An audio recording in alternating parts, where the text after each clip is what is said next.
Hey guys, welcome to this video. Today is 1st of February and ये जो book है ये मैंने लास्ट वीक फिनिश की है और ये बहुत अच्छी बुक है। इस बुक में बेसिकली ये बताया हुआ है कि हम जो ज़्यादातर अपनी ज़िंदगी है वो ऐसी चीज़ों के बारे में सोच के निकाल देते हैं जिनका कोई मतलब नहीं होता, कि मोस्ट ऑफ द टाइम हम उन चीज़ों को इम्पोर्टेंस देते हैं जिनको नहीं इम्पोर्टेंस देनी चाहिए, लेकिन जिनको इम्पोर्टेंस देनी चाहिए हम उन चीज़ों को इम्पोर्टेंस नहीं देते हैं। फॉर एग्जाम्पल अगर हम बात करें कि सक्सेसफुल होना क्या है, तो हमें लगता है कि सक्सेसफुल होना इज़ लाइक कि हमारे पास एक अच्छी जॉब होनी चाहिए। अब अच्छी जॉब से मतलब है कि ज़्यादा सैलरी वाली जॉब होनी चाहिए। हम सोचते हैं कि वो एक अच्छी जॉब है और हमारे पास एक बड़ा घर होना चाहिए, एक अच्छी गाड़ी होनी चाहिए, एक लविंग पार्टनर होना चाहिए। और ये सब जो चीज़ें हैं जो दुनिया में एडवर्टाइज्ड की जा रही हैं कि अगर ये चीज़ें हैं तभी आप सक्सेसफुल हो वरना नहीं हो, तो ये एक चीज़ है जिसके बारे में आपको नहीं सोचना चाहिए। मतलब आपकी जो सक्सेसफुल होने की डेफिनेशन है वो नहीं होनी चाहिए। ये आपकी जो डेफिनेशन है वो आपकी वैल्यूज़ के अकॉर्डिंग अपनी खुद की एक डेफिनेशन होनी चाहिए। फॉर एग्जाम्पल इसमें एक दो सिमिलर एग्जाम्पल्स दी हुई हैं। फर्स्ट एग्जाम्पल ये है कि एक बैंड होता है, उस बैंड में से एक जो टीम मेंबर होता है उसको निकाल देते हैं और वो टीम मेंबर अपनी ईगो में आके अपना एक खुद का नया बैंड बनाता है और सालों साल वो दो बैंड है जो जिस बैंड से उसको निकाला होता है उसके साथ वो compete करता है।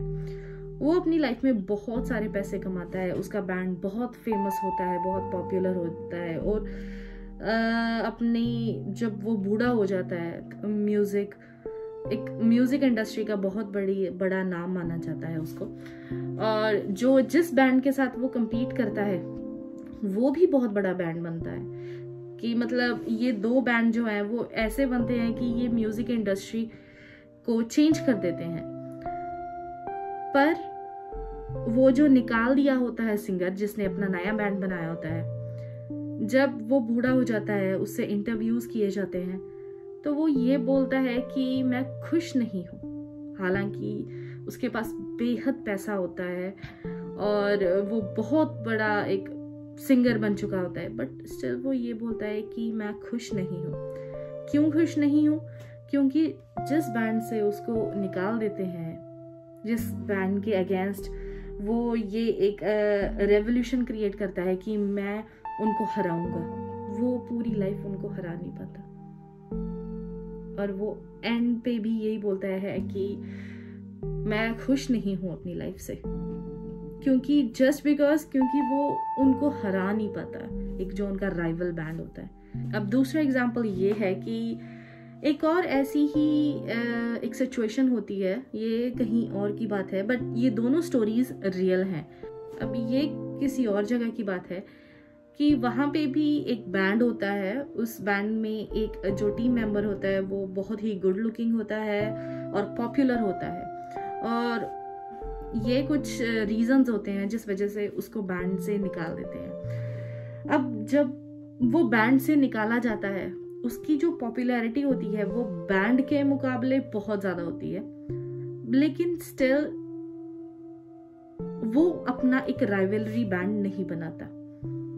वो अपनी एक नॉर्मल लाइफ स्पेंड करने लगता है, अपनी शादी करता है और अच्छे से रहता है जो काम करता है। बट वो एंड पे ये बैंड जिससे निकालते हैं, ये बैंड बहुत सालों बाद एक बहुत फेमस बैंड बन जाता है। इसके जो सिंगर्स या टीम मेंबर्स होते हैं वो बहुत रिच हो जाते हैं, बट ये बंदा जो होता है वो एक राइवलरी बैंड नहीं बनाता, पिछली एग्जाम्पल की तरह। और जब इससे एक इंटरव्यू होता है बहुत सालों बाद, तो ये इंसान बोलता है कि मैं बहुत खुश हूँ अपनी लाइफ में। कहता है मेरे पास एक मेरा जो लाइफ पार्टनर है, मेरे पास घर है और अभी तक जितनी मैंने अपनी जिंदगी जी है वो बहुत ही खुशी से और सेटिस्फैक्शन के साथ जी है। अब ये दो एग्जाम्पल्स में डिफरेंस क्या है? डिफरेंस है वैल्यूज का। जो फर्स्ट एग्जाम्पल थी उसमें जो इंसान था उसने अपनी वैल्यूज ऐसे सेट की थी कि मुझे उनको हराना है, ये मेरा लाइफ का मोटिव है। बट आपकी लाइफ का मोटिव इतना छोटा नहीं हो सकता। अब ये जो दूसरी एग्जाम्पल थी, इसमें जो इंसान था, इसमें इसकी वैल्यू ही ये थी कि मुझे एक अच्छी लाइफ जीनी है। मेरा वैल्यू ये नहीं है कि मुझे किसी को हराना है, किसी के साथ कंपटीशन करना है। मुझे ये देखना है क्या सही है क्या गलत है। तो आप देख रहे हैं कि ये जो दो एग्जाम्पल्स हैं, इसी में आई थिंक आपको बहुत कुछ क्लियर हो गया होगा कि इस बुक में क्या है क्या नहीं है। अब ये जो बात होती है कि सक्सेसफुल होने में एक अच्छी जॉब होनी चाहिए, सैलरी वाली गाड़ी होनी चाहिए, बड़ा घर होना चाहिए, ये सब, ये जो डेफिनेशन है एक लाइफ की, सक्सेसफुल लाइफ की, बहुत सारे लोग जो हैं वो इसी रास्ते पे चलते हैं और बहुत सारे लोग जो हैं वो इस टाइम पे इसी डेफिनेशन को सर्च करने में या इसी डेफिनेशन में जी रहे हैं। लेकिन वही सबसे ज्यादा एक स्ट्रेसफुल लाइफ जी रहे हैं, डिप्रेशन से भरी हुई। अगर आप स्ट्रेसफुल हैं अपनी लाइफ में, वो लाइफ सक्सेसफुल कैसे हुई, राइट? सो मैंने कुछ चीजें अंडरलाइन की हैं इस बुक में, तो हम देखते हैं, हम उन चीजों को डिस्कस करते हैं जो हमारा सक्सेसफुल होने का डेफिनेशन है, लाइफ में सक्सेस पाने का डेफिनेशन है। बहुत सारे लोग अपने ही जो सक्सेस है उसके विक्टिम हुए पड़े हैं। स्ट्रेस रिलेटेड प्रॉब्लम्स हैं, एंजाइटीज हैं, डिप्रेशंस हैं, ये सब चीजें इस डेफिनेशन से ही क्रिएट हुई हैं। फॉर एग्जाम्पल कि हमें एक सक्सेसफुल बनना है, कहीं पे भी जाना है, हमें उस चीज को अकम्प्लिश करना है, और हम वो जो चीज है वो इतनी बड़ी बना देते हैं कि जब वो एक्चुअल चीज हमारे सामने आती है, हम इस चीज से डरने लग जाते हैं कि कहीं हम हार ना जाएं, और ये चीज एंजाइटी बन के हमारे अंदर पैदा होती है। हमें टीवी से, अपने आसपास यही चीज एक सीखने को मिलती है कि मोर एंड मोर, हमें ज्यादा से ज्यादा सब कुछ करना चाहिए। हमें जो एक मैसेजेस आते हैं, फॉर एग्जांपल आपको नोटिफिकेशंस आती होंगी कि ये न्यूज़ आ गई है, ये न्यूज़ आ गई है, ये आपको होता है कि ये न्यूज़ भी मुझे पता होनी चाहिए, वो न्यूज़ भी पता होनी चाहिए, और मे बी आपको लगता है कि इससे आपकी जो नॉलेज है वो इंक्रीज होगी। ज़्यादा अच्छी बात है। कई बार जब आप मार्केट में जाते हैं तो हर एक चीज़ पे डिस्काउंट लगा होता है, तो आपको लगता है मैं ये भी ले लूँ, ये भी ले लूँ, ये भी ले लूँ। तो लाइफ के हर एक पॉइंट पे आपको मोर एंड मोर ये चीज देखने को मिलती है। ज्यादा चीज इकट्ठा करना एक अच्छी बात है, बट तो ज्यादा होना और बहुत ज्यादा होना ये डायरेक्टली अफेक्ट करता है आपकी मेंटल हेल्थ को। जब आपके पास बहुत सारी चीजें हो जाएंगी तब आप ध्यान किस चीज पे दोगे? तो एक चीज ये सीखने को मिलती है, गुड एंड हैप्पी लाइफ का जो की है वो ज्यादा सोचने के बारे में नहीं है, वो है कि कम सोचो और अच्छी चीजों के बारे में सोचो। क्योंकि सक्सेसफुल होने के पीछे हम सब कुछ ज्यादा करते हैं और हम इसी सक्सेस के विक्टिम बन जाते हैं। तो एक और एग्जाम्पल ये है बुक में कि जो बुजुर्ग होते हैं, आपने देखा होगा कि हमेशा वो एक छोटी छोटी जो चीजें होती हैं जिनका कोई इतना मतलब नहीं होता, वो उन पे इतना ज्यादा गुस्सा क्यों करते हैं? तो इसका रीजन ये दिया हुआ है कि जो बुजुर्ग होते हैं वो अपनी सारी लाइफ बिता चुके होते हैं, हर एक चीज कर चुके होते हैं, उनके बच्चे बड़े हो चुके होते हैं, उनकी जो शादियां हो चुकी होती है, उनके पास कोई काम धंधा नहीं होता करने को। आपने कई बार देखा होगा कि जब हम आप शॉपिंग करते हैं तो कई बार जो बुजुर्ग होते हैं वो कैशियर के साथ वो झगड़ रहे होते हैं, वो अपना पूरा जान लगा के झगड़ रहे होते हैं कि मैंने जीत जाना है, और आपको लगता है कि ये कोई बात है झगड़ने की? तो वो इसलिए होता है कि क्योंकि बुजुर्गों के पास कुछ होता नहीं है करने को, उनके पास कुछ बचता नहीं है, वो सारी अपनी लाइफ जो है, जो काम धंधे हैं वो कर चुके होते हैं,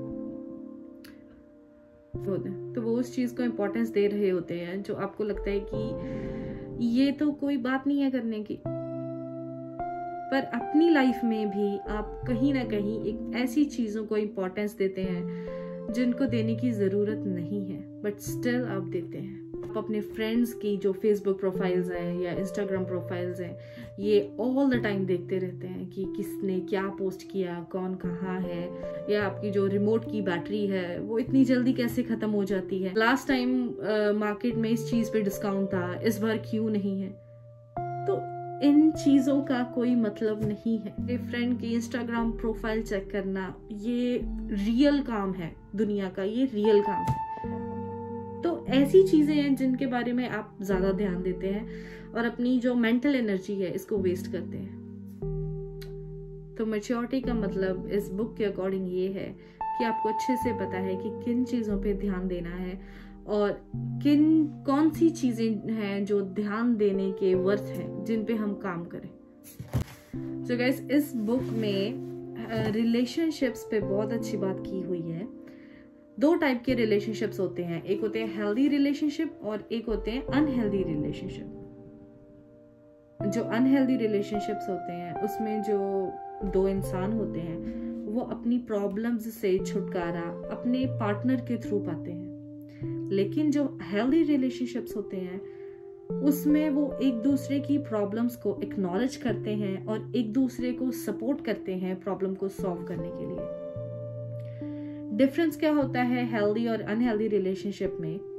पहला डिफरेंस ये है दोनों में कि जो रिलेशनशिप में दोनों इंसान हैं उनको अच्छे से अपनी रिस्पॉन्सिबिलिटीज के बारे में पता है, और दूसरा डिफरेंस ये है कि दोनों विलिंग हैं रिजेक्ट करने के लिए और एक दूसरे से रिजेक्ट होने के लिए।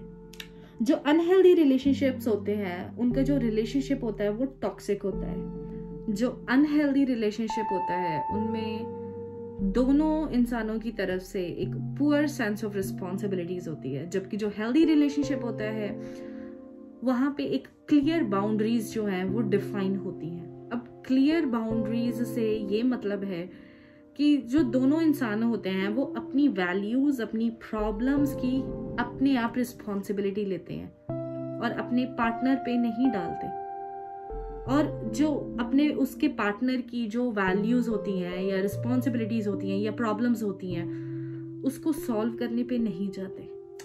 अब जो पुअर बाउंड्रीज होती हैं उनकी बहुत अच्छी एग्जांपल्स दी हुई हैं इसमें, कि कई बार क्या होता है कि जो एक पार्टनर होता है वो दूसरे को बोलता है कि तुम मुझे छोड़ के अपने फ्रेंड्स के साथ शाम बिताने कहीं नहीं बाहर जाओगे, तुम्हें पता है कि मुझे उनसे कितना जेलस फील होता है। और या ये होता है, या दूसरा एक कॉमन एग्जांपल ये दिया हुआ है कि एक पार्टनर दूसरे पार्टनर को बोलता है कि तुम दुनिया के सामने मेरे साथ डिसएग्री कैसे कर सकती हो या कर सकते हो, तुम्हें दुनिया के सामने मेरे साथ कभी डिसएग्री नहीं करना, हम दोनों को अग्री करना है। तो ये पुअर बाउंड्रीज की एग्जांपल्स हैं। ये पुअर बाउंड्रीज की एग्जांपल क्यों है? इसमें पुअर बाउंड्रीज की एग्जांपल्स क्यों है? क्योंकि इसमें इन दोनों एग्जांपल्स में या तो इंसान जो है वो रिस्पॉन्सिबिलिटी लेता है उन प्रॉब्लम्स की जो उसकी नहीं है, या वो जो अपनी रिस्पॉन्सिबिलिटी है वो अपने पार्टनर पे डालता है।